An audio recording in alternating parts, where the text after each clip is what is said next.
All right, let's just jump right in. We're about to explore something really fundamental about our reality. And fair warning, it feels completely backward to how we think things should work. It's a journey that starts with some pretty simple everyday head scratchers and ends with a totally new way of seeing the universe and maybe even ourselves. I mean, seriously, have you ever just stopped and felt that? Like things don't quite move the way you expect them to. That there's this hidden logic running in the background that seems to defy all common sense. Well, that feeling? It's not just you.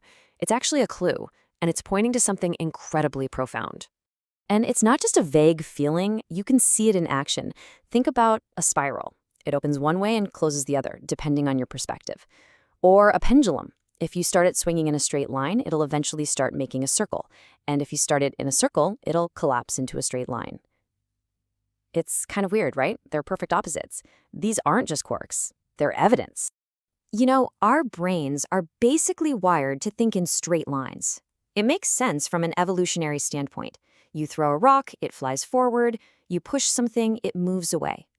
We're built to expect this simple linear logic. But as we just saw, the universe, well, it often has other plans.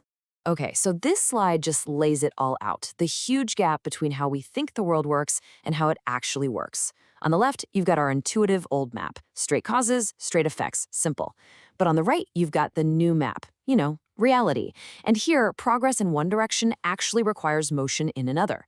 Things don't just settle down, they persist through cycles. It's a universe built not on static things, but on dynamic relationships.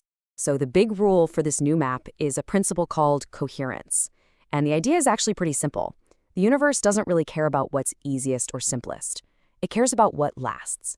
It's organized to favor the things that can get pushed around and interacted with and still hold together. The whole system is optimized for persistence. And here's the kicker. This is the simple, kind of unsettling truth. A perfect straight line can only exist in a vacuum with zero interference. But that's not the real world, is it? The second anything interacts with anything else, that perfect straight line starts to leak, to curve, to bend. Straightness is fragile. It shatters under pressure. So if straight lines just fall apart, what does survive, what wins? Well, the patterns that can do it all, the ones that can move forward, expand and contract, and hold themselves together all at the same time. And the ultimate shape for that is the spiral. Think about it. A line moves forward, but it's brittle. A circle is stable, but it's stuck. A spiral does both. It moves forward while staying stable.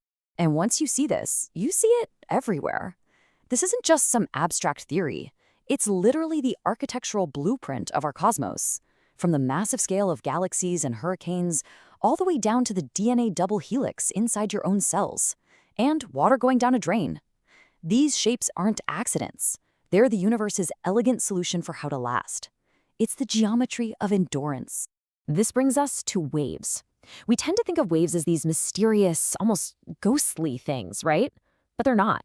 A wave is just what happens when energy can't move in a straight line anymore. When it's constrained, like a guitar string held down at both ends. It has no choice but to wiggle, to oscillate. It has to become a wave. It's order that's born from limitation.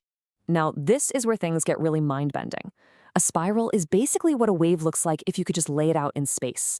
And a wave, that's what a spiral looks like as it moves and unfolds through time. They are two different perspectives on the exact same fundamental thing, the basic grammar of how reality manages to stick around. So the really big takeaway here is a total shift in how we see everything. We're so used to seeing a world of solid things, objects that move around. But the deeper truth might be that reality is woven from these persistent patterns, from relationships.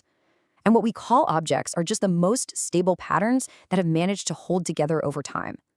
We're living in a universe of processes, not things. Let's just sit with that for a second. This is the heart of it. The universe isn't rewarding a relentless straight line push forward that just leads to burning out. It rewards resilience. It rewards the ability to return to your core pattern again and again without breaking. That's what spirals and waves do. They return. That's the design. And look, this isn't just some cosmic philosophy.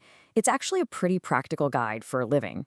It suggests that in our own lives, our jobs, our health, our relationships, we'd be better off if we aligned with this logic. That means valuing a steady rhythm over short bursts of intensity. It means choosing sustainable cycles over rigid straight lines. And it means seeing the ups and downs not as failure, but as the signature of a healthy, resilient system. So I'll leave you with this to think about. The entire universe seems to reward coherence, rhythm, and resilience. The things that truly last are the things that know how to keep their core pattern while everything around them changes. So what are the cycles in your life that keep you whole? What's the fundamental rhythm that allows you to endure?